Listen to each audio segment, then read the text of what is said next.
Thank you for visiting, and today I want to speak about how to do usual things in unusual way. And for example, today I offer you try to avoid use return statement in your code base. I'm stupid? No. And I try to tell you why. Who I am? My name is Maxim Danilov.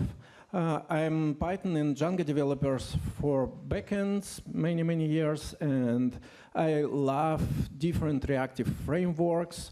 And also I provide mentoring for Python developers. Last year it was more than 6,000 minutes. It's around 20 minutes in a day in whole year without any breaks. And you also can ask me about mentoring session. It's for free. And before I start, I want to say special thanks to my family for support. Thank you for my wife, Elena. Thank you for my children, daughter Maya, son Mark. Thank you for cat Kisa and for dog Marcel. And a special, thank you. And a special thank you for my children, Mark and Maya, because they create the whole illustration for whole my presentation last 3 years. Thank you, Mark and Maya. And once more time, why not to use return statement? And what I can say, I work many years, more than 2 decades, with large distributed Python code base, and debugging for unexpected side effects takes much more time than testing return values. And in this case, probably if I avoid to return something, I can concentrate on debugging of side effects. And excuse me, my reason to avoid return. At first, I add clarifying to my code base because I concentrate only on state changes, not on return values. At second, readability. I avoid returns. Code base is shorter. Also, it's important. It's decoupling, because I don't return anything, and in this case, I'm not couple returned value with caller of function, because caller of function should know which value should be returned, but if I don't return anything, I'm not coupled. Also, testability. I can say testability is increased if you stop return anything from your function. Concurrency also can be achieved because I don't need to await returning any value from function. And my code seems a little bit other because I should to find any other solutions or ways how I can return value. Okay, before we can see these ways, I can speak about return statement at all. Return statement is language basic, and it's basic syntax. Python always return value from function or method, always. Except if you don't write returns anything, Python returns none. If return omitted, return statement omitted, Python adds return null. You can see. Return value, on the left side, you can see function with return some value. And on the right side, you can see function without returning anything. But in code, you can see, in compile code, you can see in the both ways return value appears. On the right side, I return constant, but return appears.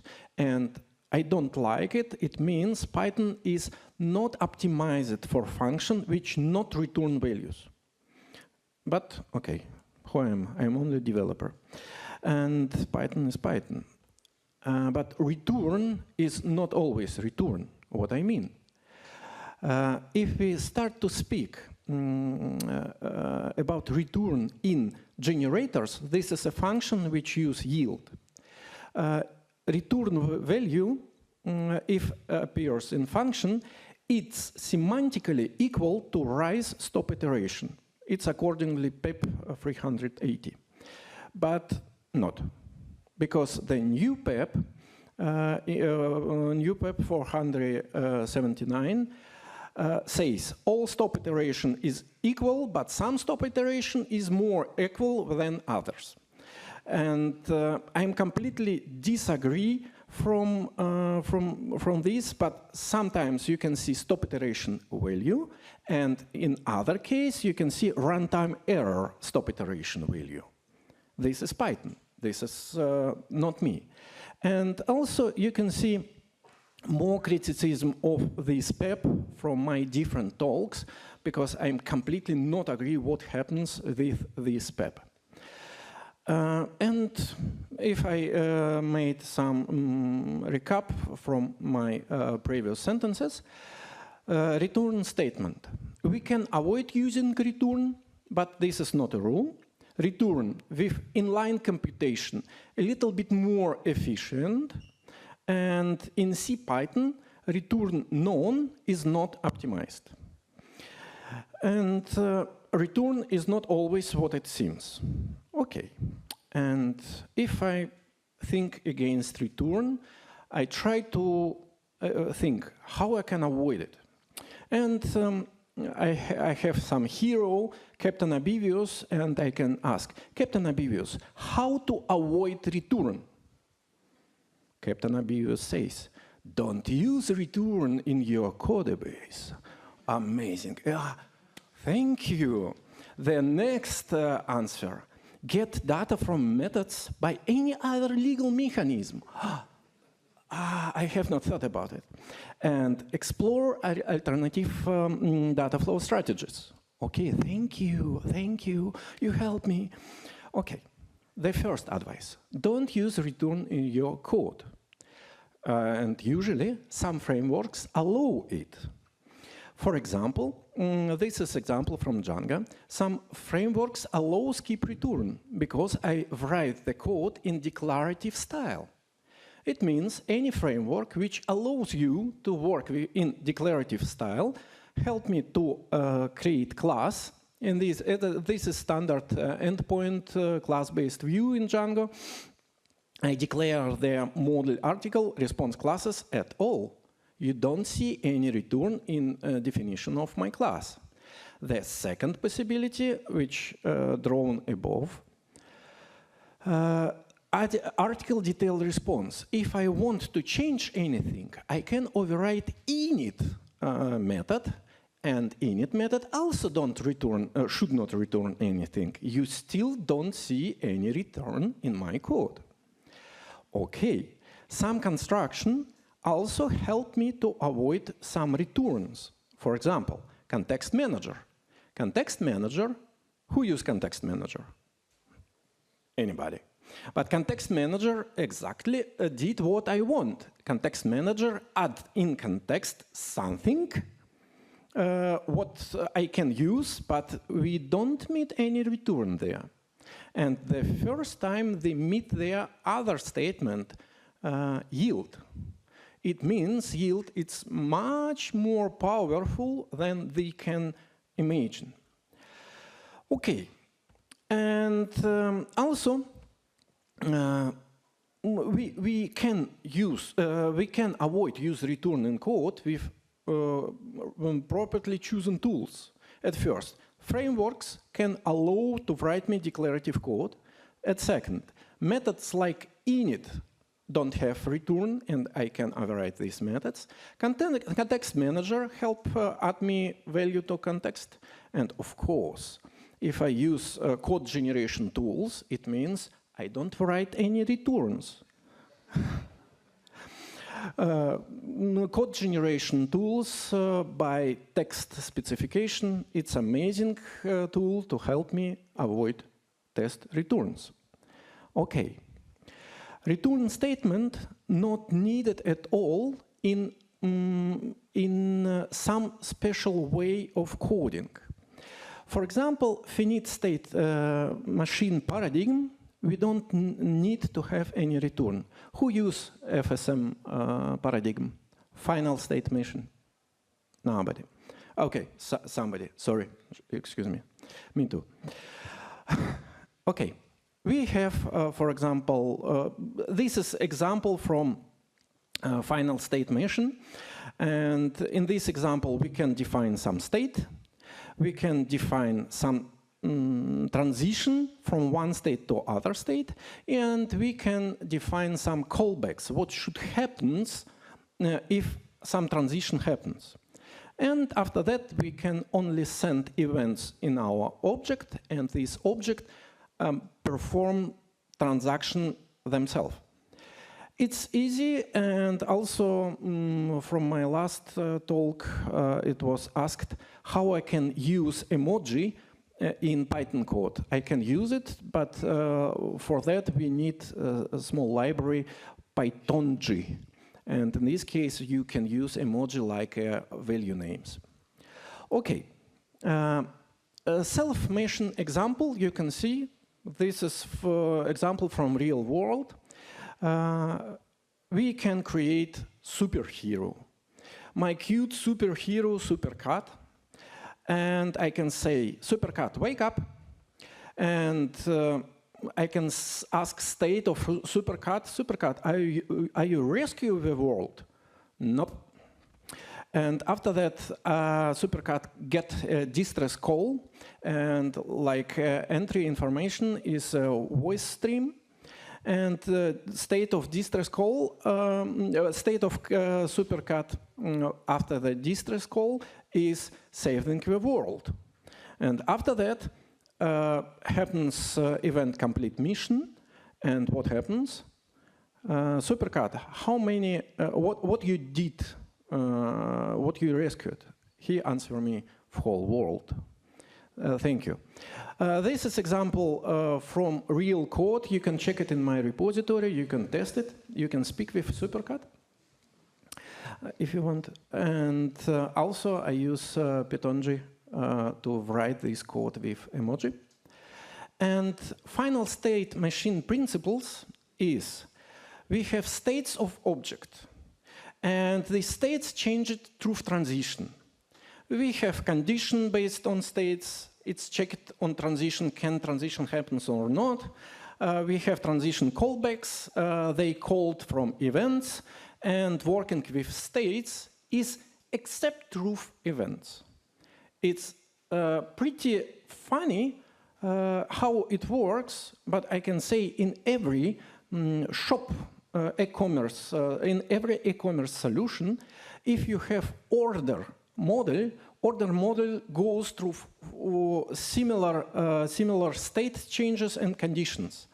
And you can implement all what you want. But my suggestion for you, implement final state machine for orders object in your e-commerce, and you can see how the code seems easily and funny and not too complex than before, not too complicated than before. Okay. If return, sorry, I already tell about it. And if return not needed, we have code commands. What should be done? We also in code have more interfaces which present to work with states. In testing, which test only state changes, which change it in after event. And this is event sourcing pattern from event-driven architecture. Okay. And returnless libraries and frameworks. PyTransition, Python state machine, dry Python stories, Django service objects also offer us work in return less form. Tespian PI, Django. Who knows Django? In Django, we can work in FCM paradigm. Logging is also standard event architectured pattern. Celery with also. And the next way, any other legal form to get data from function. Exception-driven design. Who knows this paradigm, exception-driven design? I think everybody. But, yeah. Exception result propagation we can use in work with graphs. For example, if I made deep search in graph, if I find some node which pass for exception, in this case, I simply throw the response which have their node. And after that, I catch this response, but not like exception. I catch this response like a response from my function. And it's easy, it's funny, and there is used. It's used in PyTest. All functionality in PyTest based on exceptions. It's used on async coroutines. Stop iteration, deliver us returned value. And in working with graphs, with parsing, with regex algorithms, we use exception propagate coding paradigm. Exception instead of returns. If we can use it everywhere, their recursion or multiple call stack happens. It means long chain of calls, probably it's better to implement with exception. And please don't forget, exception is only container for the result, not more. And in this case, in code, you have more exception classes. And in testing, we simply test which exception raised. That's all. It's easy to test. And at last, we can speak about alternative data flow strategies, generators and coroutines. What it means, coroutine? Coroutine, you can see, we declare a function, their yield appears. And in this function, we can change some internal storage with some data. At first, we should start our coroutine to work, and with next line, with next statement, we can get some value from coroutine, and with send method, we can send some value to coroutine. It means if we can get something, if we can store something, in this case, I can create coroutine-baked attribute. What I mean? I simply in class put this coroutine completely without any changes, and after that I define property which perform for me get data from coroutine or send data to coroutine. After that on init I should run coroutine, and after that I can read attribute like standard, and I can save attribute like standard. And it cached, and it's pretty interesting. Coroutine-based attribute, why we need it? At first, this is unified gate for reads and writes. We can add validation, permission, checks, logging, and so on. It's a similar like a descriptor, but build it without any returns. This coroutine-baked attribute really protected and cached. Internal value not changeable without using special interface from generator. It's observable, each yield can raise event, for example, opening, reading, set new value, and it's trade safety. It's easy to make trade safety attribute. And also we can create yield-baked methods. simply to have yield instead of return in this method. We can, on the right side, you can see we can get some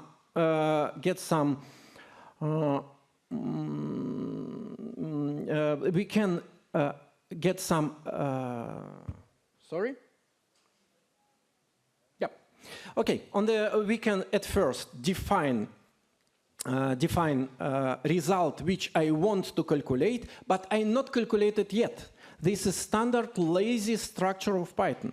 And somewhere below in code I calculated with next. Also, multiple calls possible.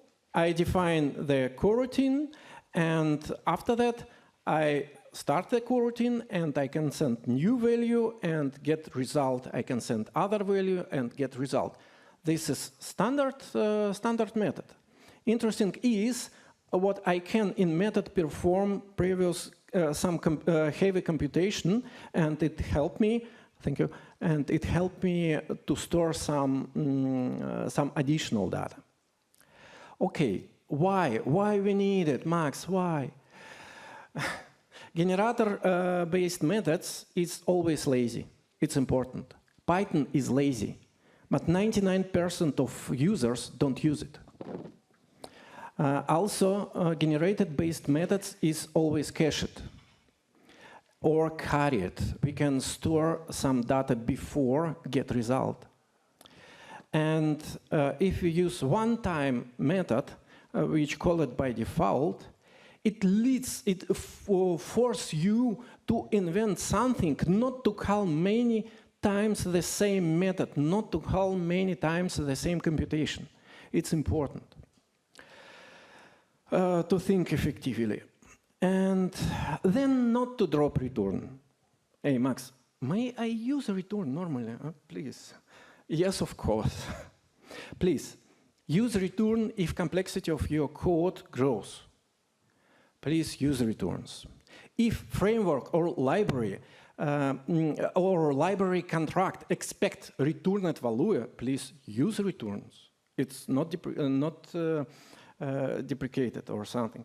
For simple helpers, scripts, snippets, decorators, please use returns. You cannot create decorator without any return. Okay, can. And if you work in functional coding paradigm, please use returns. Other case, you cannot work in this coding paradigm. And if you ask me finally, to use or not to use? Key takeaways. Return value always couple your calling part of code with called part of code if we await any return. Because structure of returned value, it's automatically written in called and in caller the same. And in this case, you can avoid decoupling of your code if you avoid return. Also, Python already offers returnless solution if you use only side effects and events, if you use exception, and if you use yield statements.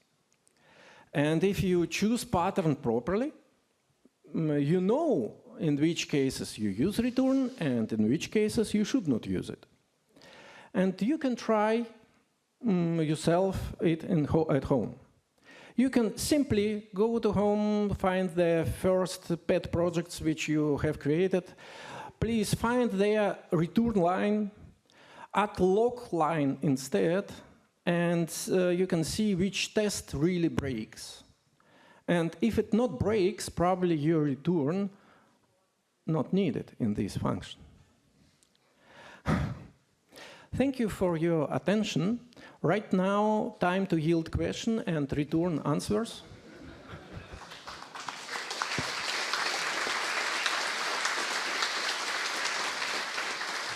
Good. Thank you. By this QR code, you can play with code which present in this presentation. I check this all before my talk. It means if somebody finds an error, okay, I'm fucked. Yeah. Please try to find any error in my code. And mentoring slots also available. You can ask me or simply not ask me. And if you want to have additional resources to learn a little bit more about generators, yields, and about without any to do something without returns, at first I can offer you to read or see Lukas Lange, Thinking in Coroutines. At second, it's my hero, superhero, David Beasley. Generator tricks for system programmers. It's amazing. This has changed my thinking. And of course, you can find many my own talks and articles. What do you yield from? There, I offer ideas how we can improve performance, for example, of Django REST frameworks in 30 times faster, how we can make it, or how we can make Django framework faster than Lite. All these yields. Thank you. We have 5 minutes, sorry, for questions. So I should have said yielding EuroPython speaker, not returning at the beginning, right? Yeah. Okay. Okay, so question, please. I mean, we don't have anything on Discord, but we have 5 minutes. So please, if you are there, you can pick the microphone, or I can pass this one. I think there are plenty of questions to what Max said. Like,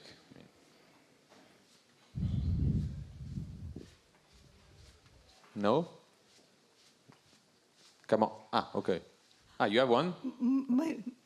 Maybe I missed, but can yield instead of return save memory user?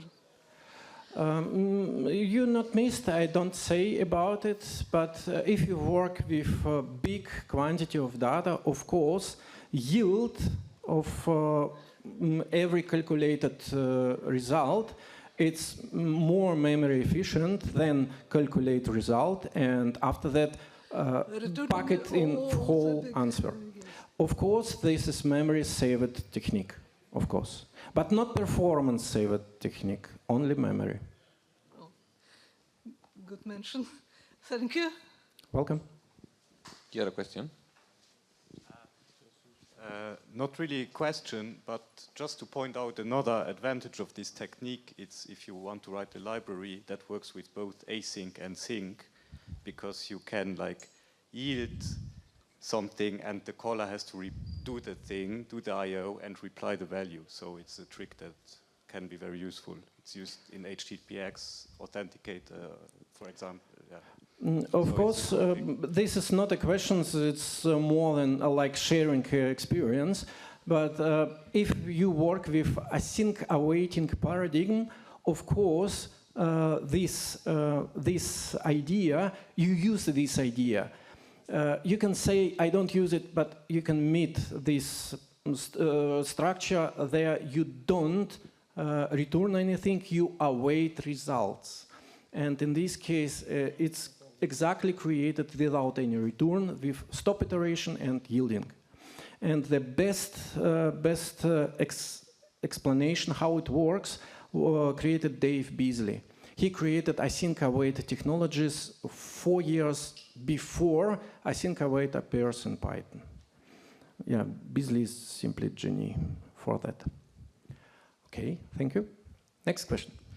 I mean, one obvious way of avoiding return statements is just to use global variables for everything. So it's more of a comment on that elegant solution that everyone will like. I'm right to understand you speak about readability? Or I am not understand the question? It was just a suggestion that you assign everything as a global variable and then you don't have to use return at all. Yeah, probably we can discuss it. Yeah. Please. Hello. When I saw the patterns you used, I thought about thread safety. It's maybe not really an issue with current Python, but what I remember from using C++ and threads, it's easier to get values as input of a function and return the value, not store state, because the other thread can alter it. Yeah. So in Python we have some protections to work with different threads with one object, and that's why I write on this slide trade safety with error-log, with special protection tool. We can make it trade safety. If you speak about simple function method or attribute, this is not like trade safety, but you don't know in which thread this attribute was changed. With coroutine-baked attribute, you can minimum log it. We have time for one last question, please. So for data focus work, how does the yield, is there still some benefits between not returning for like data intensive workflows? Yeah, thank you for question. Is the similar question, like a first question? Yield is always memory safety. Let's imagine you have 15 megabyte CSV file, comma-separated values file.